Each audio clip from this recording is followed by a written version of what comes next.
Badai matahari kerap terjadi, lalu menyebabkan beberapa gangguan pada teknologi di bumi termasuk terganggunya sinyal, GPS, radio, dan sebagainya. National Oceanic Atmospheric Administration atau NOAA sendiri telah mengklasifikasikan badai matahari kelas G1 adalah skala terendah, sedangkan G5 merupakan badai yang terkuat. Lantas, apa yang akan terjadi ketika bumi terkena hantaman langsung dari badai matahari? Dan dapatkah kelas yang cukup kuat menghancurkan kehidupan di planet ini? Menjawab hal tersebut, para ilmuwan sepakat bahwa medan magnet bumi dan atmosfer membuatnya terlindungi dengan sangat baik bahkan dari ledakan matahari paling kuat sekalipun. Sementara badai matahari dapat merusak sistem radar, radio, atau melumpuhkan satelit, radiasi paling berbahaya diserap di langit jauh sebelum menyentuh kulit manusia. Kita hidup di planet dengan atmosfer yang sangat tebal, yang menghentikan semua radiasi berbahaya yang dihasilkan suar matahari, ujar Associated Director for Science di Heliophysics Science Division di Goddard Space Flight Center NASA di Greenbelt, Maryland, Alex Young. Di sisi lain, tidak semua flare atau suar matahari tak berbahaya. Dilansir dari Life Science pada Kamis 25 Agustus 2022, ketika medan magnet bumi mencegah kematian yang meluas akibat radiasi, kekuatan elektromagnetik dari dampak badai matahari dapat mengganggu jaringan listrik, koneksi internet, dan perangkat komunikasi lainnya di bumi, sehingga mengakibatkan kekacauan bahkan berpotensi menyebabkan kematian.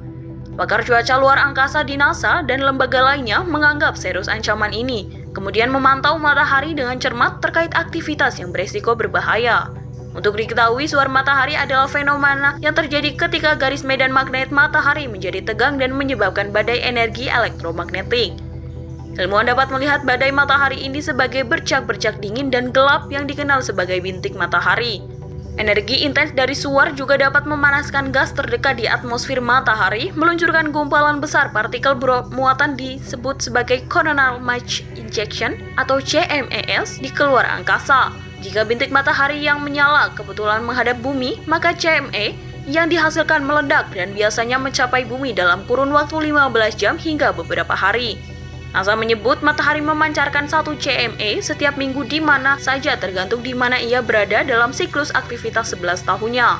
Sebagian besar CME yang melewati bumi sama sekali tidak terdeteksi oleh masyarakat umum berkat medan magnet bumi atau magnetophaser.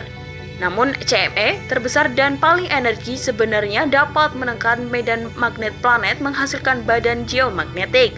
Saat energi elektromagnetik dari matahari mengalir ke magnetosfer, atom dan molekul di atmosfer bumi menjadi bermuatan listrik, menciptakan efek dapat dilihat di seluruh dunia.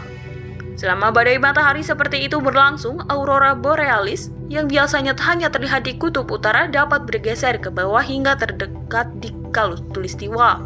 Selama badai matahari seperti itu berlangsung, aurora borealis yang biasanya terlihat hanya di dekat kutub utara dapat bergeser ke bawah hingga terlihat di dekat khatulistiwa. Dampak badai matahari ini juga dapat menyebabkan sistem radio dan radar di seluruh dunia juga bisa mati dan jaringan listrik menjadi kelebihan beban serta kehilangan daya.